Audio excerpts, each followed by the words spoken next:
Hello everyone from Brussels, the city of nice waffles and nice fries, and ETHCC of course. Like ETHCC was great this year. It was great last year, but I think this year was even grander and had more booths and more side events, and like everything was really nice. I was really impressed by ETHCC. And I'm always happy to have the team with me because these weekend reviews are more interesting instead of me shouting at the camera. No, but really, I think this year we had a really huge turnout at both our side events and at the booth. We met some very interesting projects. Even myself, like I usually when I go to conferences, I don't expect to meet a lot of projects that are focused on community building, on education, but this year I got a lot of interesting contacts. We also filmed something here that you're gonna see next week. It's a surprise, but a new project we're launching. That was also a success. And as I said, like I met a lot of nice people that I hope we can collaborate with in the future. So we have some initiatives on the pipeline. But as always, our events team, Diana and Nelly, and there's someone new on your team, but we're not gonna mention it yet. They did a tremendous job at organizing everything. So this year we had two side events. We had the Oasis Rendezvous, the second edition, and Friends Dinner, where we invited our partners, our friends from Web3. And also we had the booth at ETHCC. So Diana, I would move over to you so you can tell us more about it. Of course. So let me start with the rendezvous because that was the first one that we did. First of all, let me tell you the competition for side events was fierce. I think there were at least 1,000 side events happening in Brussels. So that being said, I'm so happy that we managed to pack the venue. That was absolutely terrific. We had a thunderstorm coming up our way at the exact same time. The rendezvous was happening. A lot of people got stuck in the rain. They couldn't make it, which was actually a blessing in disguise because we literally couldn't fit one more soul there. And actually, Diana tried to call the mayor of Brussels and tell him to move the thunderstorm, but it didn't work. Please move the rain? Yeah, exactly. Yeah, no luck. Work. No luck. We're not there yet. After the rendezvous, we moved camp to the ETHCC venue, where we had a booth for 2 days on the 10th and 11th of July. Those 2 days were dedicated to privacy, so of course we had to be there. We met so many interesting people. And I am super excited that this year we could be part of Ethereum France initiative. We could support them in this initiative, and we are looking forward to a great collaboration in the future as well. That being said, I do want to thank them. They did a tremendous job.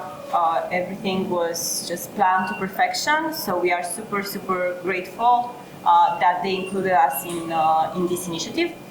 And of course, we ended the week with our usual partners dinner, which is becoming bigger and bigger. It started as let's just hang with our partners and have some quiet business conversations, right? Just like 20 people maybe. We're now up to 60, so there's that. Other than that, we also had two speaking slots. So we actually kicked off the week with Matej speaking at DCC, which is a great initiative that we're looking forward to be a part of in the future. There's still some things to figure out. There's still a lot to just put on paper and think about, but looking forward to it. And then this morning we actually had Marco, our head of AI, talk at the Nebular Summit. He was part of a panel that mostly focused on user-owned AI versus big corporations owned AI, which I think is an extremely interesting aspect.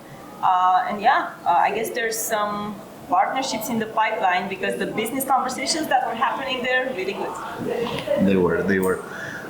And again, thank you, Diana, for organizing everything, making sure everyone was fine, everyone got to the events on time. There were a lot of side events, but I guess ETHCC is kind of known for that. I know a lot of people are not even attending the main conferences. They're just going to the side events because there's a lot of them. And it's in the name, right? Community conference. Exactly. It's meant. No, but like you can find all the verticals. So if you're a DeFi person, you can find a lot of DeFi side events. Because there are so many different events, it's also really awkward to choose which ones. And there are two that you want to go to on the same day, and you know that they're both really, really important, full of the right people at the right place at the right time. That's a tough decision sometimes. So yeah. How is the conference and the side events from an engineering point of view? Like, what are people building? What are they focused on? I think it's a lot of the hot takes at the moment that are going around in the side events of like, well, can I actually pay with crypto? How do we make this usable? You know, like the infrastructure that we're building, like what's going to happen in 5 years? What do we expect to happen? Should we have privacy by default? And it just being able to have the open conversations, which at the conference it was a little bit more business centered, but in the side events, it's especially with a specific vertical that you're targeting or events around. Everyone's got the similar kind of alignment to begin with. So yeah, definitely challenging ideas. On the privacy side, it's where are we going? What's regulation like? What is good privacy? What's bad privacy? What are the practical problems that we're having as developers of software? And yeah, a lot to think about. A lot to think about. Yeah. And it's very interesting that people and projects are realizing that you need alliances in the space. So more and more alliances appear, and this is a very, very good thing because you can do a lot more publicity this way. You can get more people involved. It doesn't always have to be a competition. It actually needs to be a collaboration most of the times. Like we're all thriving towards the perfect user experience in Web3. Towards mass adoption, and you can't have mass adoption if we keep banging ourselves. Yeah, exactly. I mean, you need to focus your efforts to bring attention to the space that you're working in. For us, obviously, it's bringing privacy to the whole crypto ecosystem, and yeah, we can be the ones shouting from the rooftop, but maybe that's not enough, and Exactly. it's easier to do it in alliance. To raise awareness across the whole ecosystem, right? But on the usability side, I just remembered that we had that good conversation with Coinbase. Oh team, yeah, right? I just wanted to buy a coffee and it took 20 minutes opening the laptop, trying to get it on the right chain, and yeah. Yeah, exactly. There are still hurdles in terms of the interoperability, right? And I think that was the best example where, yes, you can have the happy path of if you're on that chain and the merchant is as well, Yep. everything's great, right? But if that's not the case, it quickly becomes a problem, right? Then it's the same with privacy, right? So it needs to be interoperable, that you can add it to any chain, right? It's not limited to, everybody needs to be on Oasis to be able to utilize it, but anywhere you are, plug it in, utilize the needs that you have. And I think we're striving towards that. And we saw a great example of what the future holds in terms of if we want to make it usable, we need to make it interoperable, right? Exactly, yeah. I agree. Matej, how was this for you? I know we can't share anything because most of the things are still in the works, but like. No, really good. I mean, I think the events side kind of confirms that, right? When we started the dinners with like 20 people, now it's 60. The ecosystem is growing. It's growing fast. It's growing basically exponentially, and we expanded the team for that as well, so we can have more bandwidth to handle all the partnerships that we have in the pipeline, all the integrations, and yeah, these events are kind of the best for building those partnerships, because the personal touch and the connection that you can have in person is completely different. You're getting somebody on the call is 10 times more difficult than just meeting them here and talking about the solution directly. And the dinner was also funny where there were people actually coming just regularly for dinner, and there were crypto people, and we struck it off, and potentially there's going to be something there for Asia. So it's really good to attend these events because it just speeds us up 10x, you know. Nice. Any closing thoughts from anyone? I've never been to Brussels before, and this is I like the city. I like what the Ethereum Foundation are doing and the general Ethereum meetups, and it's been a very busy week, very, very busy. So I need a cup of coffee and some sleep. Yes, didn't want to admit this on the camera, but we're running on fumes. Like there's no batteries left. Like I slept today for so long, and still I feel. Maybe an Easter egg for the community at the end. Why is ETHCC this year in Brussels? Maybe not the whole community knows, but because the Olympics are in Paris, they moved it to Brussels. But I think next year it's in Cannes.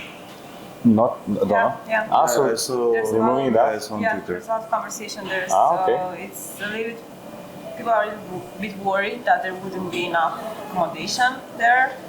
So and in the summertime, Cannes can be quite booked up. So it's very touristy.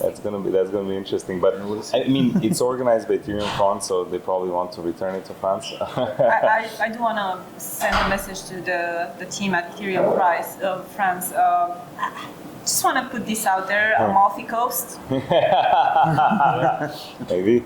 No, but yeah, that's one Easter egg why it moved this year, and maybe they're gonna start moving it around. We'll see next year.